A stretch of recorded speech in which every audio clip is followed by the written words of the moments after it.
In 480 BCE, the largest invasion force on Earth marched into Europe. Hundreds of thousands of soldiers crossing land and sea together. Thousands of ships carrying supplies, weapons, and gold for years of war. History says 300 Spartans stopped them at a mountain pass. That story is incomplete, dramatic, and misses the real battle entirely. Those men did not stop Persia. They delayed something far more fragile. The real battle was not fought with spears or shields or courage. It was fought with silver, ships, and who controlled the cash flow. Let me show you how Greece won the war and lost everything after. This story begins in ancient Greece before the war. Ancient Greece was not a nation. It was hundreds of rival city-states. Each city had its own laws, its own army, its own money. Each city had its own political priorities and economic interests. Athens traded by sea and built wealth through Mediterranean commerce. Sparta trained for land war and maintained a warrior-focused society. Other cities followed their own interests, and alliances constantly shifted. Unity between Greek cities was temporary and always fragile at best. Conflict between Greeks was constant, routine, and often violent. There was no shared treasury between cities, no central command structure. No permanent alliance existed that could coordinate military responses. This fragmentation matters because Persia was the opposite system entirely. Persia was not just an army, it was the largest fiscal system on Earth. It ruled millions of people across continents, from India to Egypt, collecting taxes from dozens of regions with sophisticated administration. Persia paid professional soldiers instead of relying on citizen militias. Gold coins funded troops, logistics, administrators, and long campaigns. War was not chaos for Persia. It was planned, budgeted, and sustained. Every campaign was financially calculated before armies ever marched. Xerxes invaded Greece because the empire could afford the cost of war. The treasury could sustain years of fighting across foreign territory. This was not reckless expansion, it was financially backed conquest. Should Greece have lost? By the numbers, Greece should not have survived a Persian invasion. Persia fielded hundreds of thousands of soldiers in coordinated forces. Greek forces were far smaller and fragmented across independent cities. Persia could replace losses easily from its vast population reserves. Greek casualties were permanent, and each death weakened city capacity. Supply lines favored Persia by land and sea across the eastern Mediterranean. Persian logistics could sustain armies for extended campaigns indefinitely. Every Greek death mattered economically, not just militarily or tactically. Losing skilled craftsmen, farmers, and sailors hurt production at home. Survival required something Greece rarely had in sufficient quantities: capital, liquid money that could be deployed immediately for defense. Just before the invasion, Athens discovered massive silver veins at Laurion. This was not symbolic wealth or prestige, it was measurable liquid money. Tens of tons of silver entered circulation within a short time span. Silver that could be minted into coins and deployed immediately for war. Athens faced a critical choice that would determine its survival: distribute profits to citizens as dividends or invest in war capacity. Under the leadership of Themistocles, Athens chose ships over payouts. Around 200 triremes were built using silver-funded investment. This was one of the largest military capital investments in ancient history. The entire strategy now depended on naval power instead of land armies. Each trireme required materials, skilled labor, crews, and ongoing pay. Building one ship cost approximately 1 talent of silver per vessel. 200 ships meant massive upfront capital expenditure immediately. Then came operational costs. Sailors needed wages, food, and maintenance. This was not just buying weapons, it was funding an entire infrastructure. Athens did not defeat Persia with bravery alone, it outspent it at sea. Naval power became Greece's most important strategic asset overnight. Everything now depended on protecting that fleet from destruction. If the ships were lost, so was Athens' entire defense investment. Thermopylae must be understood in this financial and strategic context. Thermopylae was not designed to win the war, it was designed to delay. Leonidas and his Spartans knew the pass could not hold indefinitely. The objective was to buy time, not achieve any kind of final victory. Time for Athens to evacuate civilians and secure naval positioning safely. Time for capital assets, the ships, to move and fleets to prepare. Time for the Greek navy to choose favorable battle conditions at sea.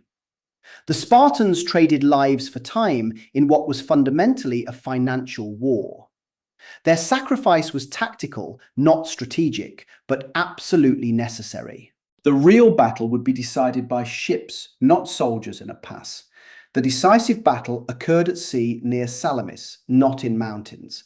Greek triremes trapped Persian ships in narrow waters they could not escape. The confined space negated Persia's numerical advantage completely. Hundreds of Persian vessels were destroyed in a single day of fighting. Thousands of trained sailors were lost and could not be replaced quickly.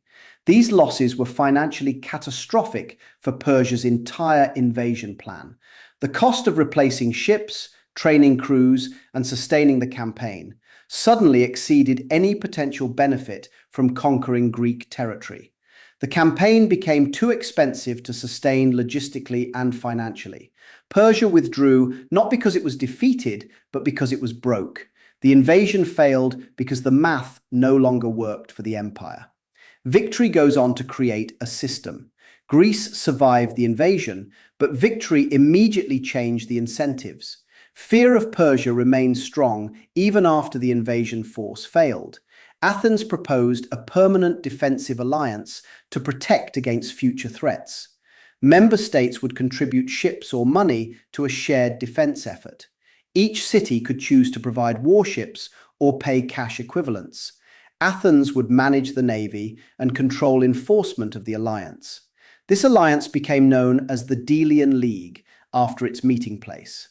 Initially, this seemed reasonable, necessary, and mutually beneficial to all, but the structure contained incentives that would eventually destroy Greece. Over time, most allied cities paid cash instead of providing their own ships. Athens controlled the treasury and the fleet that enforced those payments. Tribute flowed into Athens on a regular, predictable, and reliable schedule. Defense spending turned into dependency on Athenian naval power. Political influence followed control of cash flow, as it always does. The system quietly shifted from alliance to empire without formal announcement. Allies could not leave without facing Athenian military retaliation. What began as protection became extraction backed by threat of force.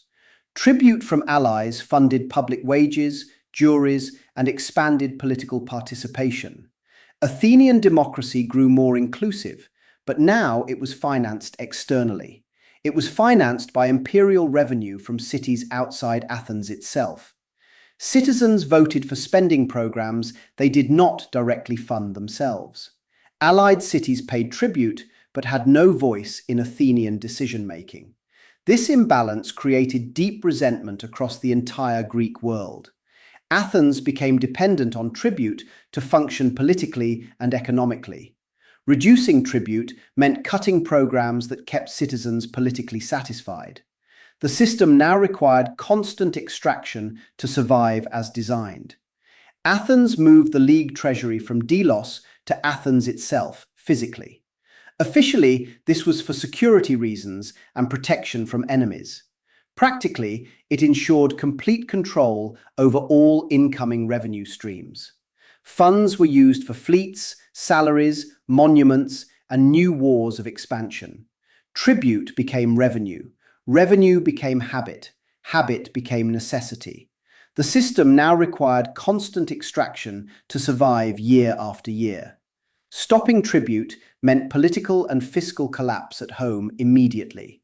Reducing tribute caused budget shortfalls and immediate political backlash at home.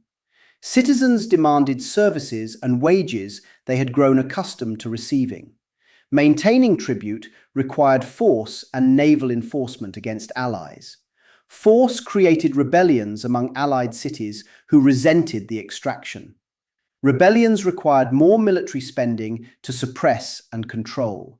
More spending increased reliance on tribute even further than before.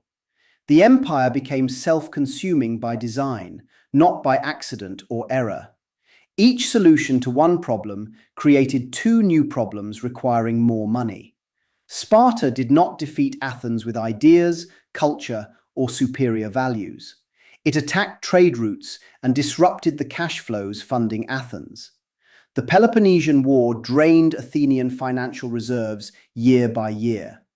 Athens responded by extracting more from its allies to cover the losses. Resentment deepened among allies, costs compounded, the math worsened daily. Then came the final gamble that would destroy Athens completely. The Sicilian expedition was Athens' attempt to expand and secure new revenues. Instead, it destroyed fleets, crews, and credibility in a single disaster. Athens lost ships faster than it could replace them with remaining funds. Revenues collapsed while financial obligations remained unchanged. Institutions continued to operate, but finances did not support them anymore. Within decades, Greece fell under Macedonian control from the north. Persia, the empire Greece defeated, outlasted the Greeks by centuries. The Persians watched their conquerors destroy themselves from within. So what is the real lesson to this story? Thermopylae created a myth powerful enough to survive for centuries. Silver created power strong enough to defeat the largest empire on earth. Power created an extraction system that destroyed all restraint over time. Greece did not fall to Persia in battle or conquest or invasion. It collapsed under incentives created by victory itself, not defeat. Victory created systems that required extraction to function daily. Extraction created resentment that eventually destroyed the alliance. The alliance was the only thing that made Greek survival possible. Without it, Greece became fragmented, weak, and vulnerable to conquest. The math always settles, even after legends are written and myths are made. The real danger is never the enemy you defeat in battle. The real danger is never external threats from foreign powers. It's the system you create to sustain the victory afterward.